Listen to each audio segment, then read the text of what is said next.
الحمد لله حمدا يوفي نعمه ويكافي مزيدا. يا ربنا لك الحمد كما ينبغي لجلال وجهك وعظيم سلطانك. أشهد أن لا إله إلا الله وحده لا شريك له، وأشهد أن محمدا عبده ورسوله. رب اشرح لي صدري ويسر لي أمري واحلل عقدة من لساني يفقه قولي. اللهم زدنا علما وارزقنا فهما. اللهم علمنا بما ينفعنا وانفعنا بما علمتنا إنك على كل شيء قدير. اللهم يا حي يا قيوم برحمتك نستغيث فأصلح لنا شأننا كله ولا تكلنا إلى أنفسنا طرفة عين.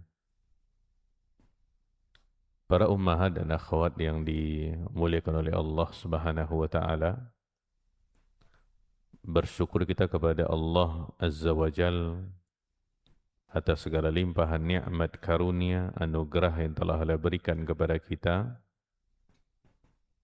sehingga di pagi hari ini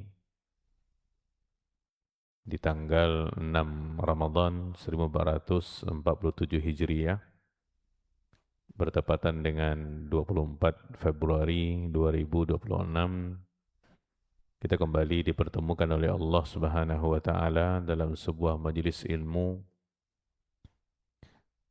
majelis yang dibacakan padanya Al-Quran, majelis yang dipelajari padanya hadis Nabi sallallahu alaihi wasallam. Kita berdoa kepada Allah Subhanahu wa taala, semoga kita semuanya diberikan oleh Allah Azza wa Jal ilmu yang bermanfaat dan juga diberikan kemudahan dan taufik untuk senantiasa mengamalkannya. Amin ya rabbal alamin.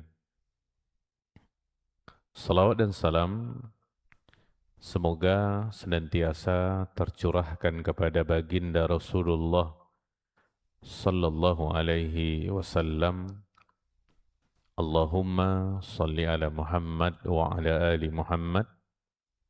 Semoga salawat dan salam tersebut juga tercurah kepada keluarga beliau, kepada istri-istri beliau ummahatul mukminin, kepada anak-anak beliau, kepada para sahabat radhiyallahu anhum ajma'in, dan orang-orang yang senantiasa istiqomah di dalam mengikuti sunnah-sunnah Nabi Muhammad sallallahu alaihi wasallam ila qiyamis sa'ah.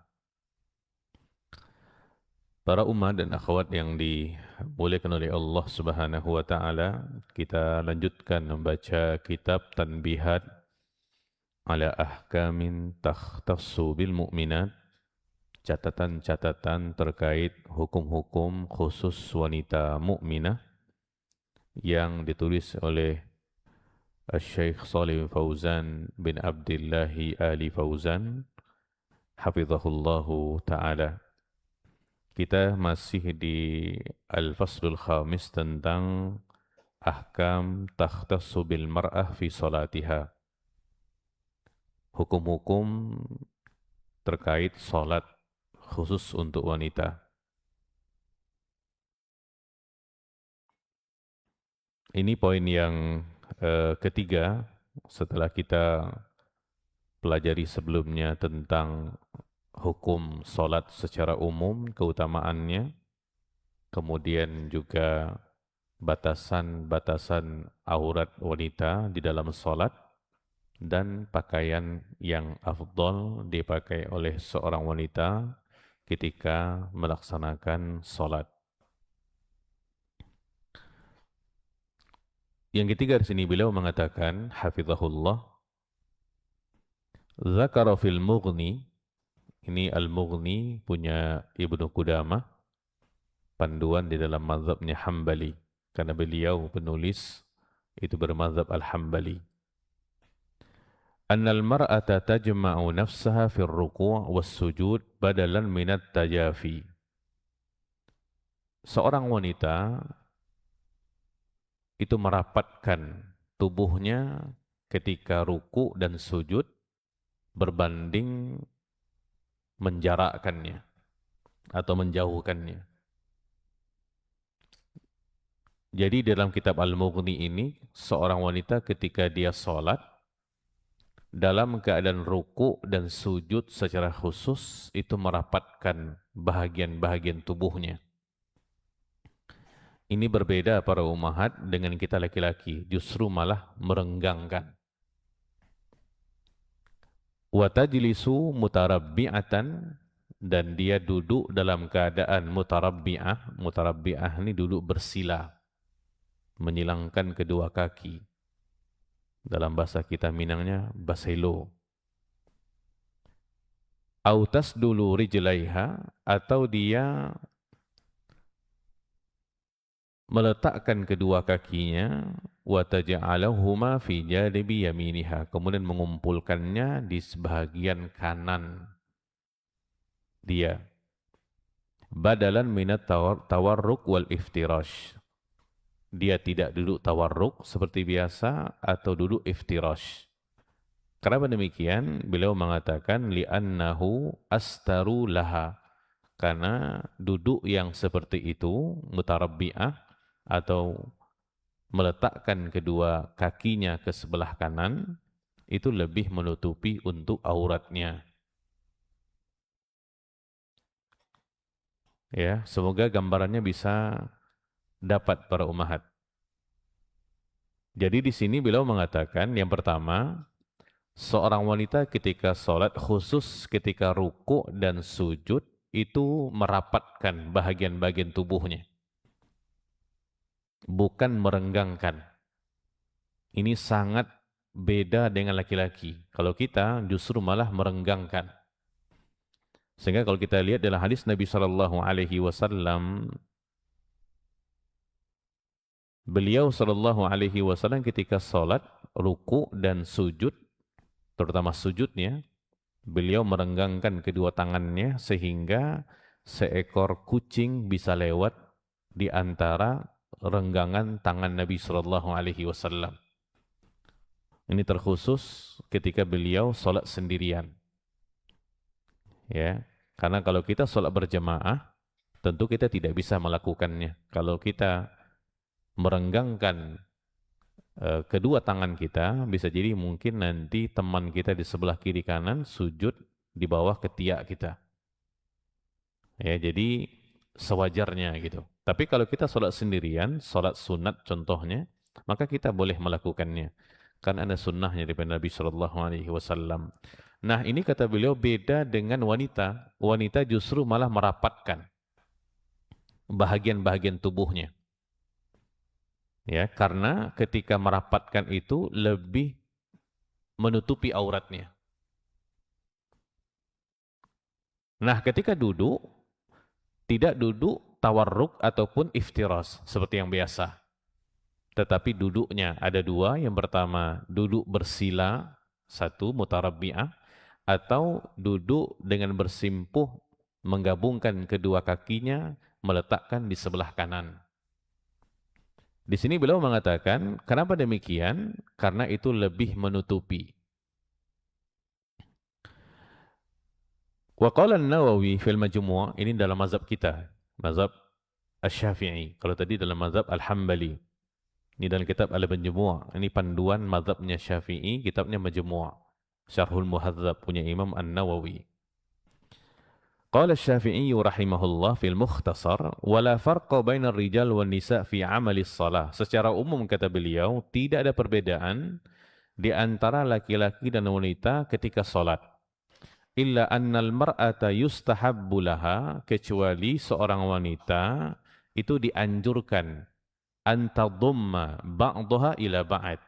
Dia merapatkan bahagian tubuhnya sebahagian kepada sebahagian yang lainnya.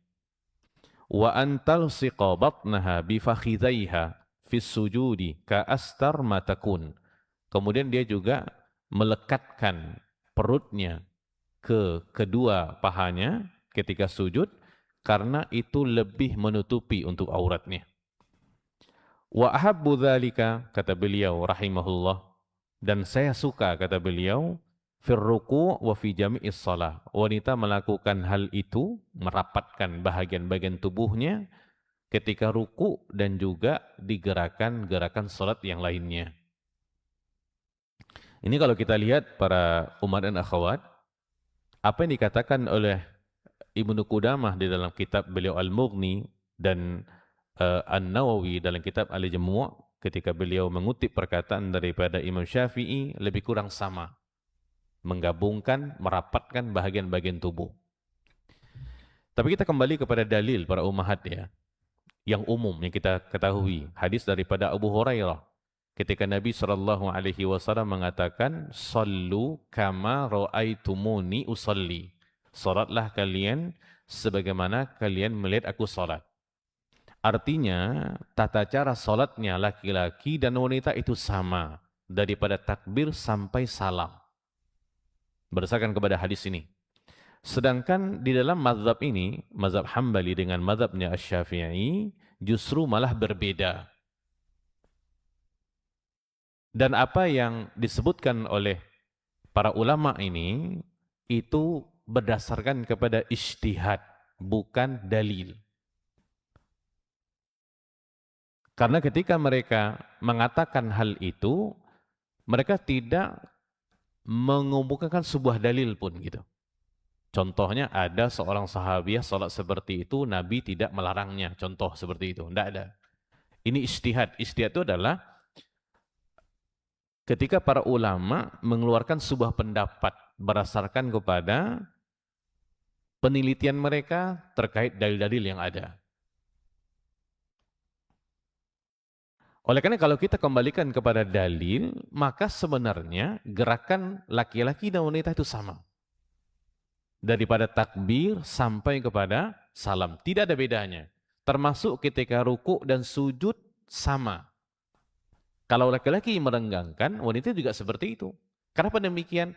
Karena tidak ada dalil daripada Nabi yang memerintahkan wanita seperti ini sholatnya. Yang ada itu apa dia? Ijtihadnya para ulama. Nah, kalau kita urutkan dalil perkataan Nabi SAW daripada sud kekuatan lebih kuat berbanding ijtihadnya para ulama. Bahkan kalau kita perhatikan di dalam perkataan-perkataan mereka, mazhabnya di mazhab ini, mulai daripada Abu Hanifah, mazhabnya Hanafiyah, Imam Malik, mazhabnya Al-Malikiyah, Imam Syafi'i, mazhabnya Syafi'iyah, Imam Ahmad, mazhabnya Al-Hanabilah, semua mereka mengatakan, kalau seandainya ada hadis yang sahih, itulah mazhabku. Maka, para umat dan akhwat, kalau kita ingin melihat kepada hal ini, umumnya gerakan laki-laki dan wanita ketika sholat itu lebih kuat. Berbanding mengikuti ijtihad para ulama ini. Karena ini ada dalilnya. Perkataan Nabi SAW kita sampaikan tadi. Oleh karenanya, kalau seandainya nih, saya rasa tidak ada para umat sholat mutarabbi'ah ya, duduk bersila. Tidak ada kan? Mungkin akan mengambil space untuk sholat itu lebih besar tempatnya. Kan ya kalau bersila. Karena dia agak merenggangkan sedikit. Beda kalau kita duduk tawarruk dengan iftirash. Ya, maksud saya adalah ketika kita duduk tawarruk dengan iftirash, kita sholat berjamaah nih, tentu tempatnya lebih kecil berbanding kalau dia mutarabbi'ah. Kan ya, kalau mutarabbi'ah itu bersila, dia agak mengembang kakinya. Dan saya rasa tidak ada para umat sholat mutarabbi'ah. Tapi kalau seandainya nanti ya, para umat dan akhwat menemukan ada seorang wanita sholat seperti itu, berarti dia ikut kepada ijtihadnya Imam Al-Hambali. Nah begitu. Artinya kita tidak bisa juga menyalahkannya, karena ada ulama yang mengatakan itu boleh. Atau ketika kita sholat, para umat dan akhwat, mungkin panjang umur, murah rezeki, pergi umroh atau haji, melihat orang mungkin daripada belahan negara yang lain, sholat seorang wanita dalam keadaan mutarabbi'ah, atau dia mengumpulkan kedua kakinya diletakkan di sebelah kanan, dia bersimpuh. Ya, tidak ada masalah. Karena apa? Karena itu ada ijtihadnya para ulama. Ijtihad para ulama itu boleh untuk kita ikuti. Tapi kalau kita ingin padankan dengan dalil, maka dalil lebih kuat. Ya, dalil itu adalah perkataan Allah dan perkataan Nabi. Sedangkan ijtihad adalah pandangan para ulama, pendapat para ulama. Makanya bagaimana kita sekarang sholatnya? Seperti biasa. Kita duduk tawarruk, kita duduk iftiras. Selesai. Kenapa? Itu ada dalilnya. Tapi kalau para umat ingin duduk mutarabbi'ah juga boleh, tidak ada masalah. Karena ini masalah khilafiyah. Masalah fikih itu masalah furu'iyah, tidak ada masalah. Yang jadi masalah adalah kalau saling mencela satu dengan yang lainnya. Ya, mohon bisa dipahami para umat dan akhwat yang dimuliakan Allah Subhanahu wa taala. Ini tentang tata cara salatnya terkhusus ketika ruku dan sujud. Kalau di kita dahulu yang kita pelajari ya, laki-laki ketika salat itu kakinya agak rapat ketika berdiri. Laki-laki agak renggang, wanita agak rapat. Ini yang familiar di kita gitu. Ternyata setelah kita lihat dalam mazhab yang ada, itu tidak diterangkan. Mau laki perempuan sama cara berdirinya. Disesuaikan dengan bentuk yang ideal dan normalnya gitu. Kalau mungkin dia biasa berdiri agak renggang, ya renggang. Kalau dia berdiri agak lurus, ya lurus gitu. Ya, cuman yang perlu kita ingat ketika kita sholat berjamaah, harus ada hal-hal yang kita perhatikan. Contoh kalau kita biasa berdiri dalam keadaan merenggangkan kaki, mungkin akan menyempitkan teman kiri dan kanan. Maka kita ambil yang ideal saja. Ya. Nah, di sini harus kita pahami gitu. Ya, ini ijtihadnya para ulama yang beliau sampaikan ini. Karena di sini kalau kita perhatikan tidak ada dalil yang beliau sebutkan.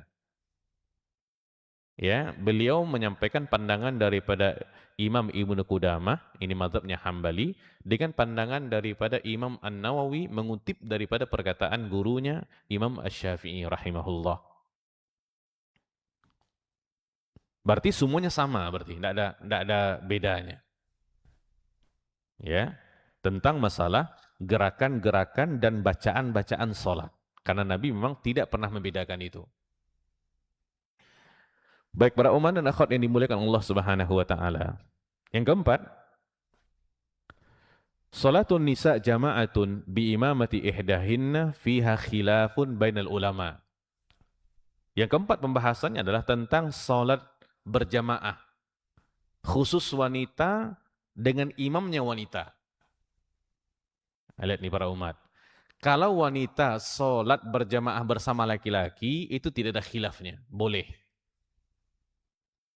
Tapi harus mengikuti kaedah-kaedahnya. Nanti beliau terangkan.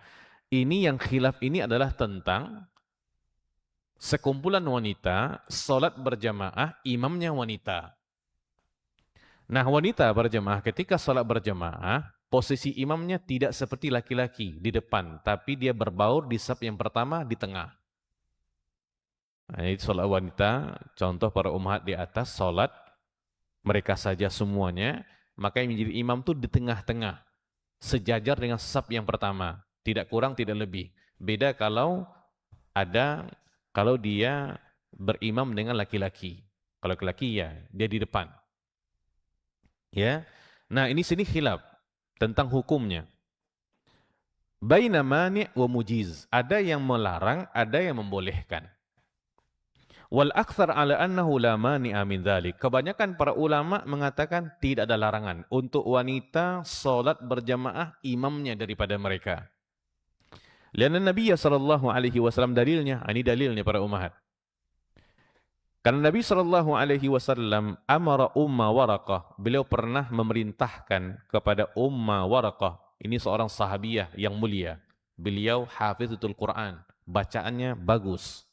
Jadi beliau ini diizinkan oleh Nabi sallallahu alaihi wasallam anta umma ahla dariha untuk mengimami orang-orang di rumahnya.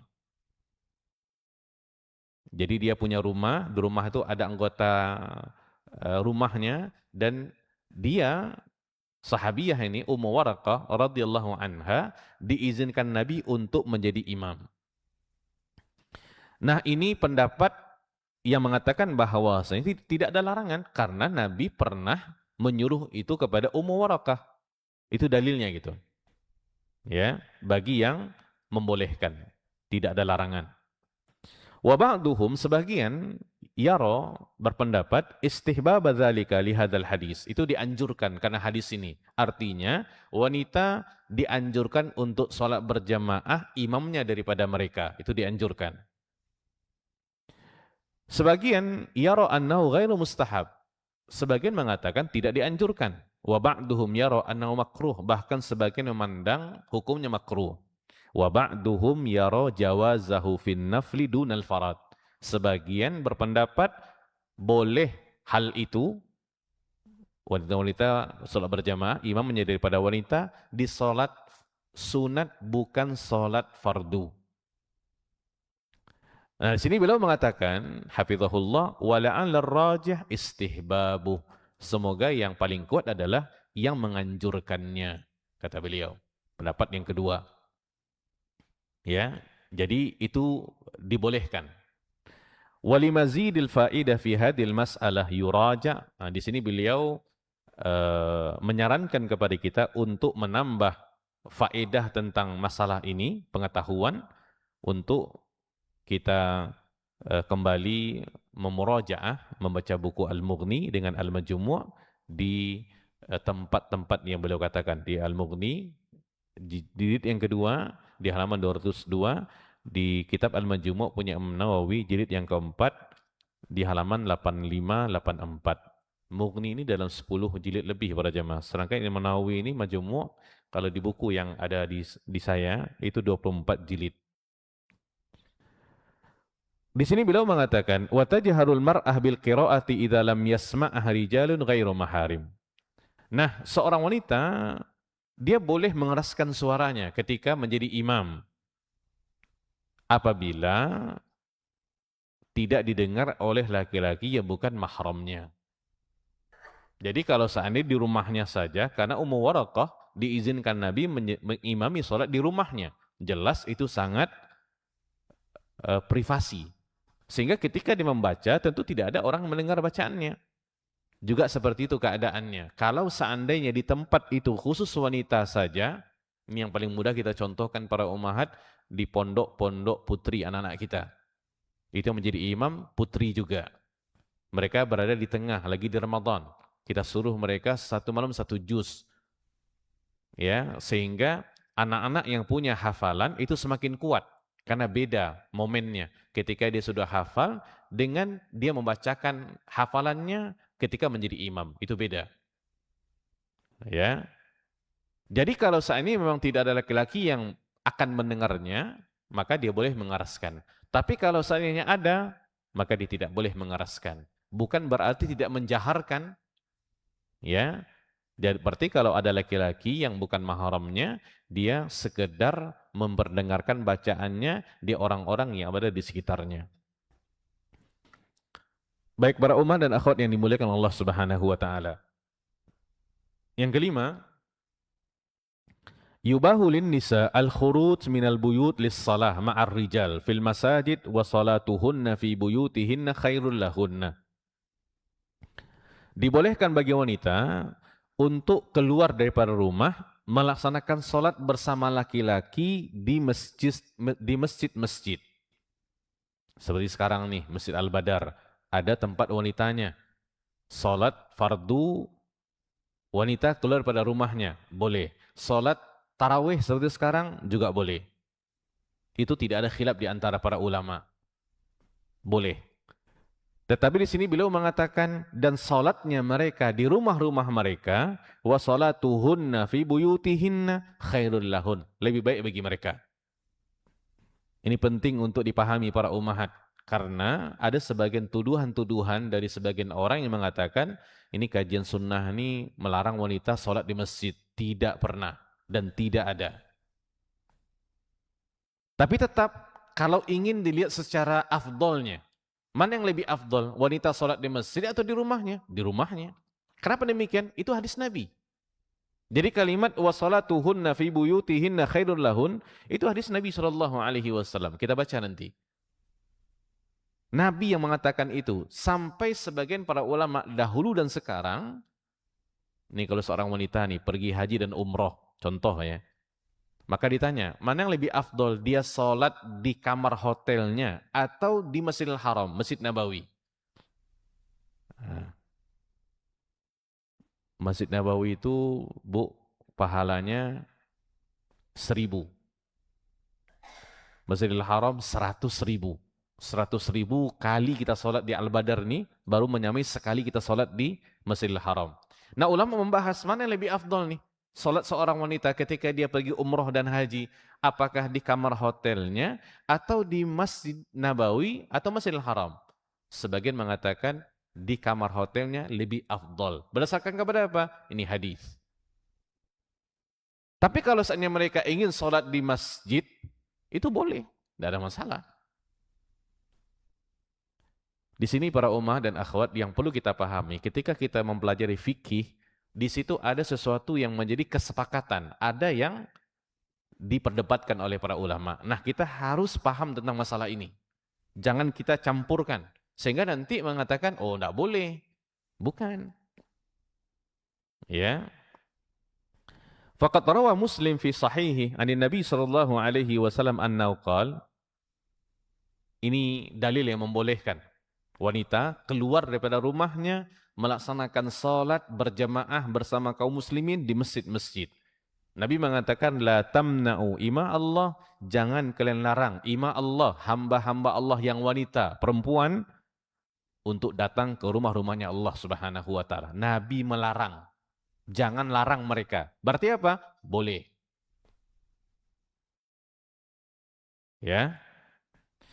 Wa qala sallallahu alaihi wasallam, Nabi juga bersabda dalam hadis yang lainnya, la tamna'un nisa ayyakhrusna ilal masajid. Janganlah kalian melarang. Ini larangan ini kepada siapa para ummahat? Ini kepada wali-walinya wanita. Suaminya, ayahnya, abangnya, kakeknya. Seorang suami tidak boleh melarang seorang istri untuk datang ke masjid. Salat berjamaah. Tetapi nanti diterangkan para ummahat, ada kaedah-kaedahnya, ada aturan-aturannya, ada undang-undangnya.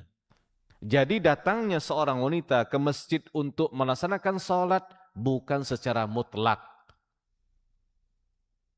Artinya sah-sah saja ketika seorang suami melarang. Mungkin dia melihat ketika istrinya pergi ke masjid, tidak menutup aurat, parfumnya menyebar kemana-mana, atau pakaiannya transparan. Sehingga suaminya mengatakan, tidak usahlah di rumah aja. Boleh. Kenapa? Karena tidak ikut aturan. Nah gitu dia. Ya. Di sini beliau mengatakan sallallahu alaihi wasallam, wa buyutuhunna khairul lahunna. Ini dia kalimatnya. Dan rumah-rumah mereka, rumah-rumah wanita tersebut lebih baik bagi mereka. Nah, lihat para umat, dia beda ya. Kalau ditanya, Ustadz, bolehkah seorang wanita sholat di masjid? Jawabannya boleh. Kalau ditanya, Ustadz, mana lebih afdol sholatnya wanita? Di rumah apa di masjid? Di rumah. Nah gitu. Ini dua hal yang berbeda nih. Kalau ditanya boleh, boleh, tidak ada masalah. Bahkan yang melarang justru salah. Tapi kalau seandainya ditanya, mana lebih afdol nih? Sholatnya di rumah atau di masjid? Di rumah. Ini Nabi yang mengatakan, wa buyutuhunna khairul lahunna. Dan rumah-rumah mereka itu lebih baik bagi mereka. Lebih aman daripada fitnah. Dahulu para ummahat, Nabi mengatakan hadis ini 1447 tahun yang lalu. Belum ada lagi yang seperti ini. Yang wanita berbaur dengan laki-laki. Di tempat-tempat laki-laki bekerja pasti ada wanita di situ. Sampai kita tidak tahu ini laki apa wanita ini. Dari depan, dari belakang, sama aja. Di zaman Nabi belum ada seperti itu para umat. Nabi sudah mengatakan hal itu. Karena di rumah adalah tempat yang paling aman untuk seorang wanita. Lebih menutupi auratnya. Maka zaman sekarang para ummahat kalau ada seorang wanita yang tidak pernah menampilkan foto-fotonya di media sosial, itu calon penduduk surga ada. Karena wanita itu semakin tersembunyi, semakin tertutup, maka dia semakin mulia. Di sini beliau mengatakan, fabaqa'uhunna fil buyut, keberadaan mereka di rumah-rumah, tinggalnya mereka di rumah-rumah, kata beliau, wa salatuhunna fiha, dan salatnya mereka di rumah-rumah mereka, afdal lahunna, lebih afdal untuk mereka berbanding mereka keluar ataupun salat di masjid. Kenapa itu? Beliau mengatakan min ajlit tasatur, karena itu lebih menutupi aurat mereka. Nah, makanya terus terang para umat dan akhwat ya, kadang-kadang kalau kita pergi ke umrah dan haji, bukan orang Arab yang pening, kita pun pening melihat wanita pergi salat Masjid Nabawi. Ya, tidak pakai kaos kaki, kemudian juga dandanannya menor, wajah kayak pelangi. Mohon maaf umat ya. Itu bahasa saya sih sebenarnya. Ada jingganya, birunya, ya. Kemudian juga mukenanya transparan, parasut itu, angin kencang, diterpa oleh angin, pening, ya. Karena dia buat seperti ketika dia datang dari rumahnya ke Masjid Al-Badar gitu. Ya. Jadi bukan dia ke masjidnya dilarang, tapi dia tidak ikut undang-undang. Ya, dia tidak ikut aturan mainnya gitu. Sehingga apa? Yang seharusnya dia mendapatkan pahala justru malah dosa. Nah, kalau ada seorang suami yang melarangnya, justru suami disalahkan. Padahal suaminya itu melarangnya untuk supaya suami tidak berdosa. Kan dayus para ummahat ya, ketika seorang suami membiarkan istrinya melakukan perbuatan-perbuatan dosa dan maksiat. Kita suami ini para ummahat akan ditanya oleh Allah sebelum masuk surga nanti. Bagaimana engkau dengan istrimu? Sudah disuruh? Sudah dilarang? Nah, Nabi mengatakan, kullukum ra'in wa kullukum mas'ulun an ra'iyati. Itu suami. Wanita enggak. Wanita enggak akan ditanya, suamimu bagaimana? Selingkuh apa enggak? Enggak pernah.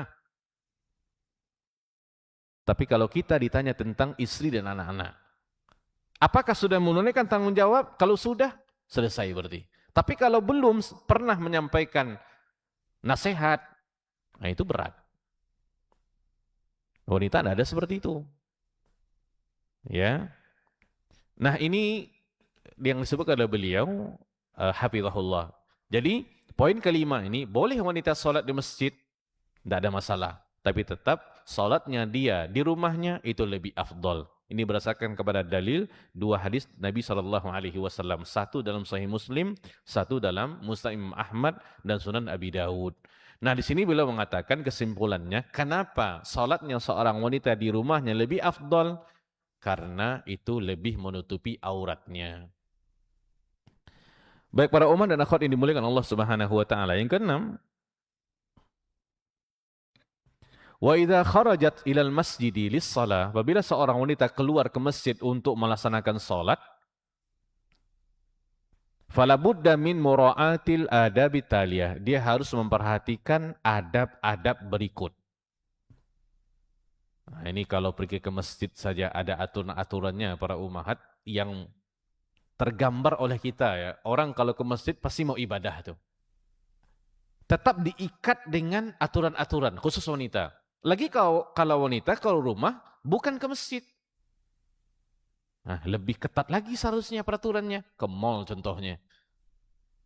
Yang konotasinya pasti tidak ibadah gitu. Orang kalau ke masjid pasti orang akan katakan, oh ini dia mau ibadah nih. Nah, mungkin orang ke masjid mau mencuri sandal, tidak mungkin. Walaupun ada oknumnya. Nah, dalam Islam itu diatur gitu. Ini menunjukkan betapa Islam sangat menjaga harkat martabat wanita. Ini kitab para umat kita pelajari sejak awal. Bagaimana Islam mengangkat harkat martabatnya seorang wanita. Daripada zaman jahiliyah sampai sekarang. Yang pada awalnya tidak dianggap sama sekali. Bahkan mereka sampah di masyarakatnya. Sampah di keluarganya. Islam datang, Islam angkat tuh. Ya. Nah, di sini beliau mengatakan, adab yang pertama ini keluar dari rumah ke masjid. Yang pasti harus izin daripada walinya. Nanti tanya, Ustadz, saya kalau keluar ke masjid, emangnya mesti minta izin? Selalu minta izin kepada suami. 5 waktu, 5 kali izinnya. Jawabannya iya. Nah, sebegitunya gitu. Ya. Tapi kalau suami sudah mengatakan, kamu kalau seandainya mengikuti aturan yang ada, tidak ada masalah untuk ke masjid. Izin pun tidak masalah. Nah, kalau seperti itu tidak ada masalah, berarti sudah izin. Ya, berarti izinnya seumur hidup dah. Yang pertama, adab yang pertama, beliau mengatakan takunu mutasattiratan bithiyabi wal hijabil kamil. Dia harus tertutup dengan pakaian dan hijab yang kamil, yang sempurna. Kalau kita ingin tahu bagaimana hijab yang kamil itu, sudah kita pelajari sebelumnya. Dengan syarat-syaratnya. Pakaiannya lapang besar, tidak transparan, tidak sempit, tidak menampakkan lekuk-lekuk tubuh. Itu diantara syaratnya hijab al-kamil yang sudah kita pelajari. Dan dia mesti tertutup. Karena terus terang para umat ada wanita berpakaian tapi seperti telanjang. Itu harus Nabi itu. Ya, dia pakai rok panjang, tapi belahnya sampai kemana-mana. Meresahkan masyarakat. Ya, itu menguji keimanan. Ya, dia berpakaian. Nabi yang mengatakan itu. Tapi dia seperti wanita yang tidak berpakaian. Nabi katakan itu 1447 tahun yang lalu. Dan itu ada sekarang kalau kita perhatikan. Maka selera berpakaian seorang wanita muslimah bukan ikut tren, bukan ikut model, bukan. Tapi ikut syariat. Nah, apalagi nanti kalau para ummahat mau beli mukena, mukenanya fulana. Oh ini artis terkenal nih. Hati-hati ummahat, itu libas syuhrah namanya, tidak boleh memakainya. Karena tujuan seorang wanita memakai hijab ini adalah untuk menutupi auratnya. Bukan untuk tampil mempesona, bukan semakin cantik, bukan. Untuk menutup aurat, itu saja. Karena Allah yang memerintahkan, Nabi yang menyuruh. Ini harus diluruskan niatnya para umat ketika berpakaian. Ya, kalau ingin tampil mempesona, cantik, itu di rumah, di hadapan suami, itu pahala. Qalat Aisyah radhiyallahu anha, Aisyah mengatakan, kana nisa'u yusallina ma'a Rasulillah sallallahu alaihi wasallam. Ini pada zaman Nabi, para ummahat. Jadi para sahabiah dahulunya, kata Aisyah radhiyallahu anha, juga ikut sholat berjamaah bersama Nabi.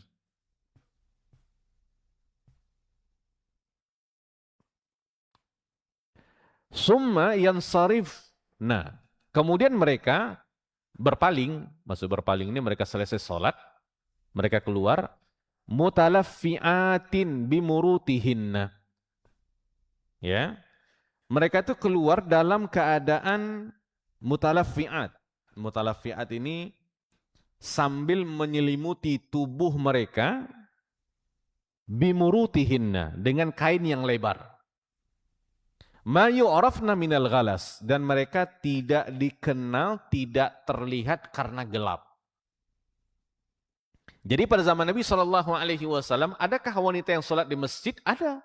Ini hadis Aisyah radhiyallahu anha. Nah di sini beliau menerangkan, ketika selesai sholat, yang pertama keluar itu wanita daripada masjid itu. Dan mereka keluar dalam keadaan apa? Menyelimuti tubuhnya dengan kain yang lebar untuk menutup auratnya. Ada bajunya para umat, ada hijabnya, ada selimut yang tebal, selimut yang lebar menutup tubuhnya. Bahkan mereka tidak tampak, tidak terlihat karena gelap. Kota Madinah dahulunya tidak seperti sekarang, terang benderang. Tapi tetap mereka melakukan hal itu. Maksud saya adalah, kalaupun seandainya mereka tidak melakukan itu, tidak menutup tubuhnya dengan kain yang lebar ketika keluar, juga tidak ada masalah. Kenapa? Hari itu gelap. Tapi mereka tetap melakukannya. Lihat para ummahat. Ini yang saya katakan tadi. Wanita ketika tertutupi, tidak tampak, maka dia semakin mulia. Para sahabiah ini sekalipun mereka tidak melakukan hal itu, ya, tidak keluar lebih dahulu, ketika keluar tidak menutupi tubuhnya dengan pakaian yang kain yang lebar, juga tidak tampak. Kenapa? Itu gelap. Tidak seperti sekarang para ummah dan akhwat yang dimuliakan oleh Allah Subhanahu wa taala. Ini kalau kita perhatikan sama sekarang, terutama anak-anak gadis kita dan anak-anak bujang kita, kalau salat tarawih yang dia cari di mana tempat keluarnya wanita, di situ dicarinya. Di mana tempat keluarnya laki-laki, di situ dicarinya. Sudah jelas khurujun nisa, khurujun rijal. Dibalikkannya. Ini tidak lain para ummahat menunjukkan dangkalnya pemahaman anak-anak kita dengan agama. Ini kalau kita tinggalkan generasi seperti ini para ummahat, mau jadi apa Islam ke depannya? Ya, itu sangat disayangkan gitu. Belum lagi fenomena-fenomena yang ada. Ya, mungkin kalau di kita dahulu asbuh ya, asmara subuh. Setelah dibasuh dosanya salat subuh, mandi dosa dia lagi. Asbuh lagi.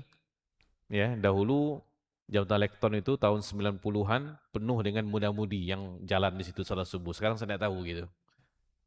Sudah trennya gitu. Tidak tahu. Dan jelas bukan suami istri, yang jelas gitu. Ya. Nah, tugas kita adalah memberikan pemahaman kepada anak-anak tentang itu, batasan-batasannya. Kamu seorang wanita, tunjukkan kemuliaanmu dengan menutup aurat. Ingat para ummah dan akhwat dia, satu helai rambut anak kita setelah dia balighah, dewasa, datang bulannya, nampak, itu orang tuanya berdosa. Kalau orang tua tidak pernah menasihati anaknya. Satu helai saja rambutnya. Kenapa? Itu aurat. Ya. Karena kita tidak tahu para ummah, anak-anak kita nanti, yang wanita ya, tidak ada larangan untuk mereka sekolah tinggi-tinggi, belajar kemana-mana, silakan. Tapi yang sekarang tugas kita adalah memenuhkan dadanya dengan ilmu agama. Itu penting. Kenapa demikian? Dimanapun dia berada, ilmu agamanya akan menjaganya. Dia tidak akan pernah memutuskan hubungannya dengan Allah, salat. Ketika dia melakukan sebuah kesalahan dosa, dia tahu tempat kembali. Allah Subhanahu wa taala. Dia bukan pergi dugem lah, inilah, pergaulan bebas lah, naudzubillah para ummahat. Dan mereka bukan anak-anak yang bodoh. Mereka adalah orang-orang yang cerdas dan jenius. Tapi ketika dadanya kosong dengan ilmu agama, terjadilah apa yang terjadi. Itu fakta yang saya katakan ini para ummahat. Sangat mengerikan gitu. Tidak cukup hanya dengan memakaikan mereka hijab syar'i, tidak cukup, tapi juga harus dikunci akidahnya. Diteguhkan akidah tauhidnya sehingga dia tahu, ya, maka benar dikatakan Nabi SAW para umat, seseorang ketika punya anak wanita 2 orang salihah, taat beragama, taat kepada orang tua, surga untuk orang tuanya. Karena demikian, karena mendidik mereka bukannya mudah. Kalau anak laki-laki dicampak kemana-mana dia hidup. Tidak banyak aturan-aturannya. Tapi kalau wanita para ummahat, sampai ijab kabulnya pernikahan baru selesai tugas kita. Berarti tanggung jawab kita serahkan kepada suaminya. Tapi sebelum itu aku serahkan, belum lagi. Itu berat. Ya. Nah, ini Nabi SAW, Aisyah radhiyallahu anha mengatakan di zaman Nabi seperti itu. Ya. Ini harus kita pahami para umat. Kita tidak nafikan di sana mungkin ada orang-orang yang mengatakan, oh enggak apa-apa. Ini sudah zamannya, laki suka perempuan, perempuan suka laki. Bukan itunya. Tapi ada batasan-batasannya. Jangan sampai kebablasan. Ya. Baik, itu yang pertama. Antakhruja, yang kedua, adabnya adalah antakhruja ghaira mutatayyibah. Keluar tidak memakai wangi-wangian. Nah, ini musibah nih. Ya. Jadi kalau mau keluar ke masjid untuk sholat, tidak boleh memakai wangi-wangian.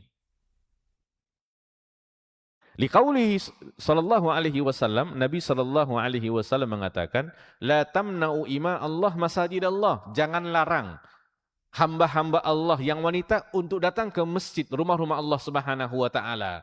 Nabi mengatakan, wal yakhrusna tafilat. Di bawah ini disebutkan wa makna tafilat ai ghairu mutatayyibat. Hendaklah mereka keluar dalam keadaan tidak memakai wangi-wangian. Itu dia. Kalau ditanya kenapa tidak boleh Ustaz? Terus terang para umat, wanita itu sudah wangi. Tidak perlu ditambah-tambah lagi. Dan salah satunya kenapa tidak boleh? Karena itu bisa menjerumuskan orang kepada fitnah. Ya, sudahlah wanita wujudnya sudah fitnah, tambah ada wangi-wangiannya. Dah 2 kilo dia pergi para umat, wangi tetap tinggal gitu. Jauhnya 2 kilo. Sini ke Besar Kodim ya kayaknya. Tapi itu terjadi gitu. Bagaimana tidak meningkat kriminalitas kepada wanita kalau itu yang dilakukan? Ya. Dahulu para ummahat ya. Ketika oplet ya masih familiar di kita. Kalau sekarang kan sudah jarang kita lihat opletnya. Dulu kan transportasi kita oplet kecil-kecil itu. Yang kalau bom baru ke pasar ya warna kuning gitu. Saya tidak tahu ada lagi apa enggak gitu ya. Nah dulu ketika kita masuk situ ada seorang wanita dia pakai rok span gitu ya. Nanti mungkin dia kerja kantoran. Nanti ketika dia duduk dia tutup lututnya. Kadang-kadang tebelah lagi rok spannya. Nanti kita duduk di depannya. Dia bilang, kenapa tidak lihat? Ya terlihatlah di depan. Allahu Akbar. Dah di depan, dah terbuka, macam mana nak lihat? Kita pula disalahkan gitu. Saya sebenarnya waktu masih mondok kecil dulu ya. Terus kita mau lihat kemana? Mau nengadah seperti ini? Allahu Akbar. Jadi sebenarnya itu terjadi kenapa? Karena ada saham wanita itu di situ. Karena dia sudah melakukan sesuatu yang membuat orang melihat dia. Coba kalau dia dalam keadaan tertutup, mungkin orang tidak akan tertarik untuk melihatnya. Kenapa? Oh, tertutup aja. Akhirnya lihat kan gitu. Itu minimal para ummahat ya. Ya. Baik para umat dan akhwat yang dimuliakan Allah Subhanahu wa taala. Wa an Abi Hurairah radhiyallahu an, daripada Abu Hurairah radhiyallahu an qala Rasulullah sallallahu alaihi wasallam, ayyuma imra'atin, wanita mana saja asabat bukhuran, dia memakai bukhur. Bukhur itu sejenis wangi-wangian. Fala tashhadanna ma'nal isya al-akhir. Maka Nabi mengatakan janganlah dia ikut salat isya bersama kami. Bukhur ini sejenis wangi-wangian berjemaah.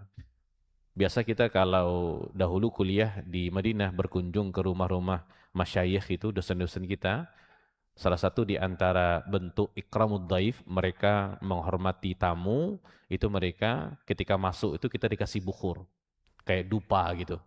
Dulu saya pikir mau bakar baju. Nggak taunya itu wangi-wangian gitu. Nah, itu dupa itu bukhur namanya. Ini wangi-wangian yang mahal gitu.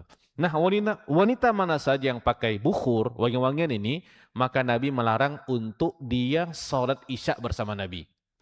Larangan ini bukan larangan untuk dia sholat secara mutlak, bukan. Karena dia memakai wangi-wangian tadi. Kalau seandainya itu tidak ada, boleh. Nah, gitu hukumnya. Ya, karena ada ilahnya para ummahat. Ada sebabnya Nabi melarang. Jadi Nabi melarang itu bukan melarang wanita secara umum sholat isya'nya, bukan. Tapi karena dia pakai wangi-wangian. Nah, daripada sinilah para ulama mengambil kesimpulan istinbat namanya. Seorang wanita ketika sholat berjamaah di masjid, hukumnya boleh. Asalkan tidak pakai wangi-wangian. Di dalam hadis Sahih Muslim daripada Zainab imraati Ibnu Mas'ud, ini Zainab istri kepada Abdullah bin Mas'ud radhiyallahu an.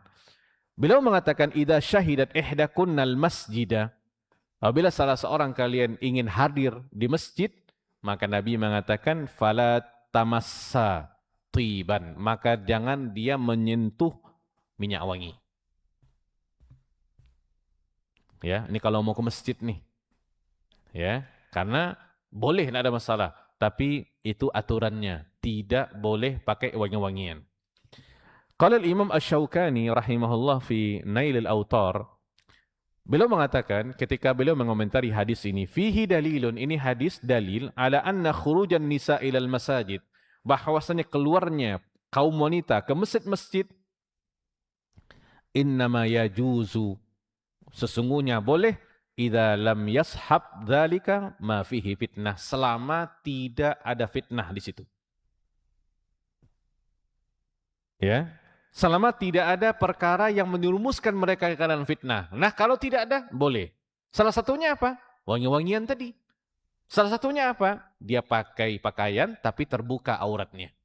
Tapi kalau seandainya pakaian tertutup, tidak pakai wangi-wangian, maka tidak ada fitnah. Boleh berarti.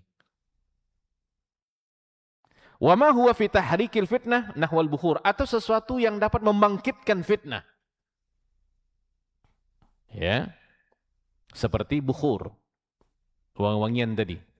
Wa qala, beliau juga mengatakan waqad hasala minal ahadits, juga dapat diambil kesimpulan daripada hadis-hadis ini, annal idzna lin nisa minar rijal ilal masajid, bahwasanya izin ya untuk wanita daripada laki-laki ke masjid, walinya, suami kah, ayahnya kah, idza lam yakun fi khurujihinna, apabila izin itu diberikan apabila ketika mereka keluar tidak ada ma yad'u ilal fitnah, sesuatu yang mengarah kepada fitnah, min tib, daripada wangi-wangian, au huli, perhiasan, au ayyizina, atau aksesoris apa saja.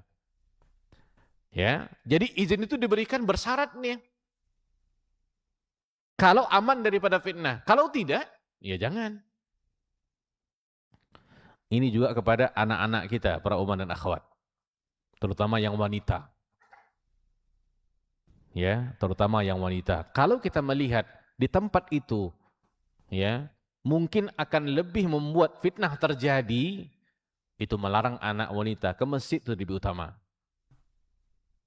Karena itu untuk kebaikan untuk dia.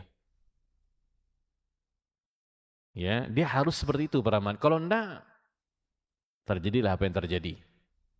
Dan rusaknya kaum wanita, para umat, itu menyebabkan rusaknya masyarakat.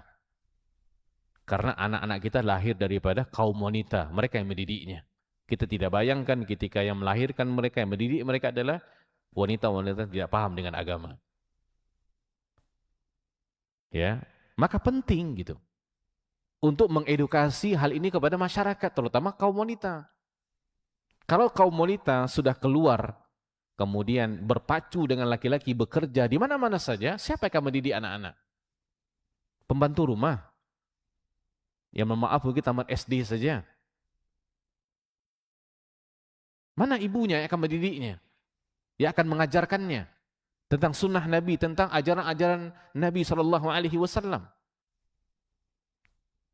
Nah, ini penting para umahat. Jadi jangan ingat IRT itu, ibu rumah tangga itu pengangguran, bukan. Bahkan dia kerja 24 jam. Tidak ada hari libur untuk seorang ibu rumah tangga. Mau tanggal merah, hitam, hijau, semuanya bekerja. Beda dengan laki-laki, tanggal merah, liburnya. Kan ya umahat ya.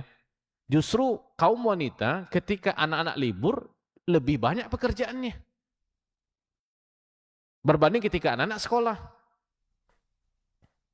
Itu dikatakan di dalam pepatah-pepatah, al-ummu, ibu itu madrasatun al-ula.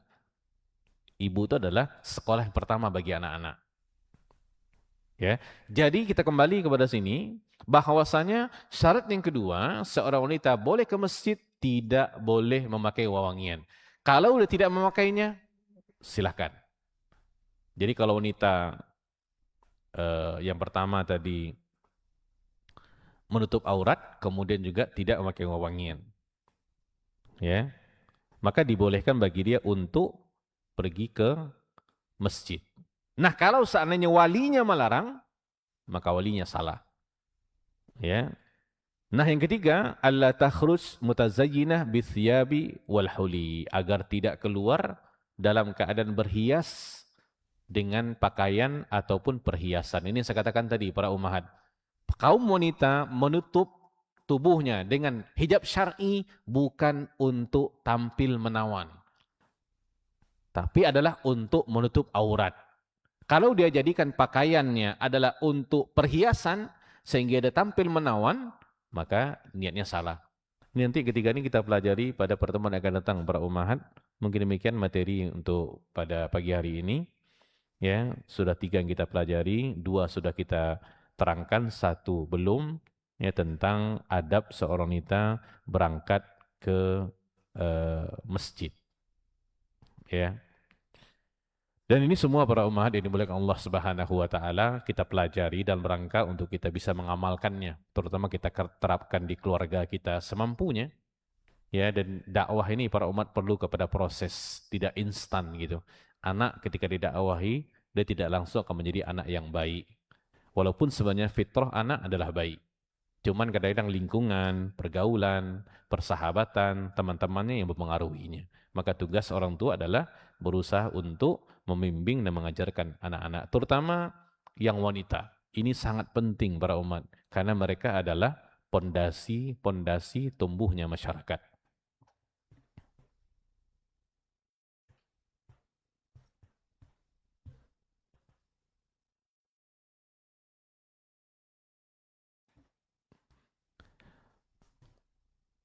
Baik, kita sebutkan 2 pertanyaan ya seperti biasa.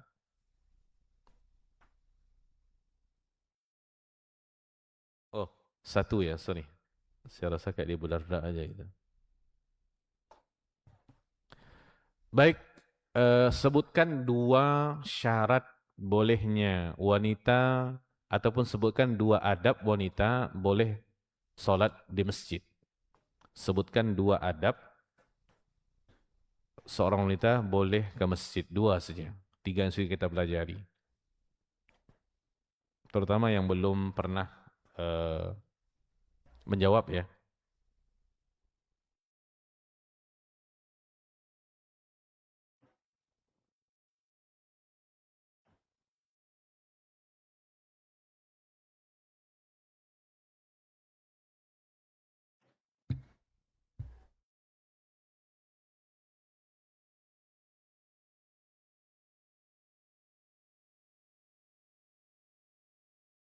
Ya, ini sudah ada nomor HP terakhir 304 ya. Jawabannya benar. Atas nama Desi ya. Silakan nanti ke admin untuk mengambil hadiahnya. Baik, kita menunggu kalau ada pertanyaan daripada para umat dan akhwat terkait tema yang kita pelajari pada hari ini ataupun yang lainnya.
Baik, ini ada pertanyaan. Bismillah, Assalamualaikum warahmatullahi wabarakatuh. Waalaikumsalam warahmatullahi wabarakatuh. Mau tanya Ustadz, gimana caranya sholat wanita berdua saja? Apakah masih harus ada imamnya atau sebaiknya sholat sendiri-sendiri? Syukran Ustadz. Sesuai yang kita pelajari para umat dan akhwat ya, eh, seseorang wanita, 2 orang wanita ketika dia sholat, dia punya pilihan, dia mau sholat berjamaah boleh, dia mau sholat sendiri juga boleh. Ya, karena tadi kan kalau sholat berjamaah itu yang rojihnya kata beliau, hafizahullah, itu mustahab, dianjurkan gitu.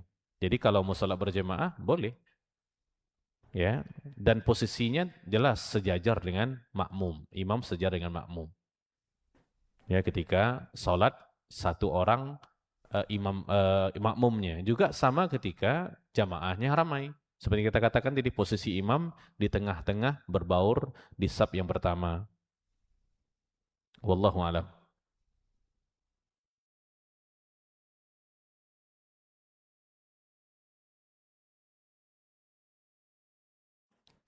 Afwan Ustaz, bagaimana hukumnya wanita sholat memakai kaos kaki dan kaos kakinya terlihat sementara kaos kaki itu membentuk tubuh? Apakah sah sholatnya? Sah sholatnya. Ya, ini kaos kaki para umat itu beda dengan pakaian lainnya. Kaos kaki kalau tidak membentuk kaki, bukan kaos kaki namanya. Kaos apa namanya? Itu tidak ada masalah. Yang terpenting kaki itu aurat. Jadi ketika sholat harus ditutup. Kalau seandainya dia pakai mukena yang mungkin agak yang agak tinggi, ya, yang tidak menutupi kedua kakinya, maka dia wajib pakai kaos kaki.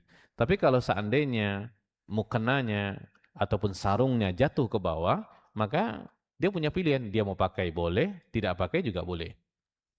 Dengan syarat kaki itu tertutup. Nah, itu dia. Yang pasti yang harus diperhatikan adalah kebersihan kaos kakinya dan baunya. Ya, kadang-kadang warnanya putih tapi sudah menguning. Baunya jangan tanya lagi. Itu yang harus diperhatikan. Dan dia tentu harus membentuk kaki dia. Ya, itu tidak ada masalah. Dan kaki itu aurat. Ini mohon diperhatikan para umat dan akhwatnya. Karena terus terang kadang-kadang banyak juga kita melihat para umat dan akhwat ketika pergi ke kedai, bagian atas ditutup, tapi bagian bawahnya nisfus sak gitu. Nah, nah itu tidak boleh gitu. Karena kaki itu aurat. Wallahu a'lam. Jika lebih afdol solat di hotel daripada solat di Masjidil Haram, ini pertanyaan yang kedua, apakah pahala solat di hotel tersebut bagi seseorang wanita lebih besar dari 100 kali lipat Ustadz? Bisa jadi, wallahu a'lam, kita tidak tahu. Itu Allah yang punya kuasa. Ya. Dan pahala dia tidak bisa dengan matematika, 100.000 kali lipat. Ya, ini bagaimana kita tunduk taat untuk menjalankan syariat daripada Nabi sallallahu alaihi wasallam. Yang pasti insya Allah mendapatkan pahala. Pertanyaan ketiga, apakah boleh seorang istri menolak ketika suami menyuruh istrinya ikut salat tarawih di masjid bersamanya, sementara istrinya merasa lebih nyaman dan khusyuk salat di rumah daripada salat di masjid? Ini bisa dibicarakan dengan sebaik-baiknya. Maksud saya adalah, jangan karena masalah ini memicu kepada yang lebih besar daripada itu. Kalau suami mengajak, dan kita mungkin lebih nyaman ya di rumah, tidak ada salahnya kita ikut sekali-sekali. Mungkin suami ingin bersama kita. Jangan nanti ketika kita tidak mau, justru malah dia gandeng wanita lain, nanti marah pula kan. Nah, ya. Nanti suami beralasan, itulah kamu kemarin diajak tidak mau. Nah, ya. Ini sesuatu yang simple sebenarnya. Ya, jadi kita ikut tuh lebih kepada taat kepada suami, dan itu pun tidak melanggar syariat gitu. Ya, jangan kita ikutkan perasaan dan kenyamanan kita, sedangkan itu mungkin menjadi sesuatu yang besar bagi suami. Wallahu a'lam.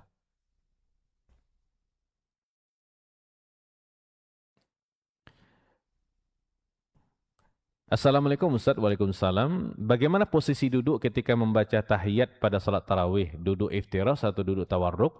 Dan bagaimana posisi duduk ketika salat witir 3 rakaat? Kita kembali kepada kaidah, kalau salatnya 2 rakaat, maka duduknya tahiyat terakhirnya adalah duduk ketika kita salat yang 4 ataupun 3 rakaat. Jadi kalau kita salat tarawih ya duduk seperti duduk di antara 2 sujud biasa. Kalau seandainya 4 ya seperti biasa, 3 dan 4 gitu. Kita kembali ke itu. Dan ini para umat hanya sisi keutamaan saja. Kalaupun kita tidak melakukan itu, tawaruk ke iftiras, iftiras ke tawaruk, tidak ada masalah. Tidak sampai membatalkan salat, tapi lebih kepada keutamaan saja. Wallahu a'lam.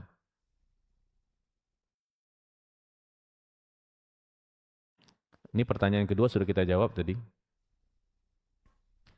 Tapi ini dia bilang kamarnya sempit gitu. Maka kita katakan cari ruangan yang agak lapang. Ya. Bismillah, izin bertanya Ustaz, apakah boleh sholat tarawih dengan membawa Al-Quran? Karena sholat di Al-Badr 1 juz. Mungkin maksudnya sholat tarawih sambil melihat Al-Quran kayaknya. Ya, ini kembali kepada bagaimana kita bisa menghadirkan rasa khusyuk pada umat ya. Kalau seandainya tidak sampai menghilangkan khusyuk, boleh untuk kita bawa Quran, kita melihat apa yang dibaca oleh imam. Tapi kalau seandainya justru malah membuat kita banyak bergerak, ya, membuka lembaran-lembaran sehingga kita kehilangan konsentrasi, maka lebih baik jangan. Ya, wallahu alam.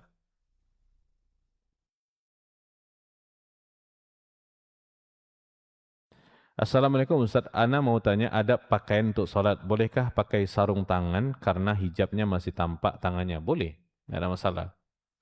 Ya. Yang terakhir, Bismillah, Assalamualaikum Ustaz, izin bertanya, bolehkah anak yang belum balik memimpin sholat jamaah di rumah? Boleh. Ya, ulama sebagai mengatakan minimal dia mumayyiz. Walaupun dia belum sampai ke usia balik. Laki-laki balik itu 15 tahun. Berarti memayyiznya di angka 10, 11. Memayyiz itu maksudnya adalah dia sudah bisa membedakan di antara baik dan buruk. Dia sudah tahu ini baik, ini buruk. Itu boleh.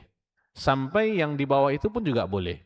Walaupun khilaf ulama tentang masalah itu. Tapi yang afdolnya membolehkan. Karena ada di kalangan para sahabat menjadi imam untuk kaumnya ketika umurnya 7 tahun.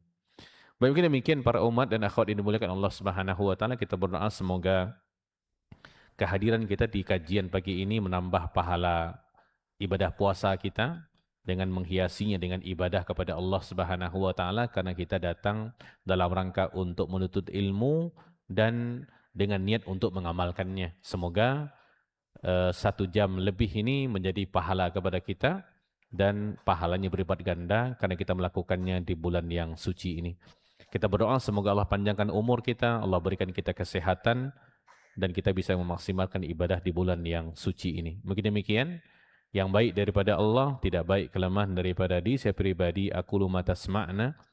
Kita tutup dengan doa kafaratul majlis. Subhanakallahumma wa bihamdika, asyhadu an la ilaha anta, astaghfiruka wa atubu ilaik.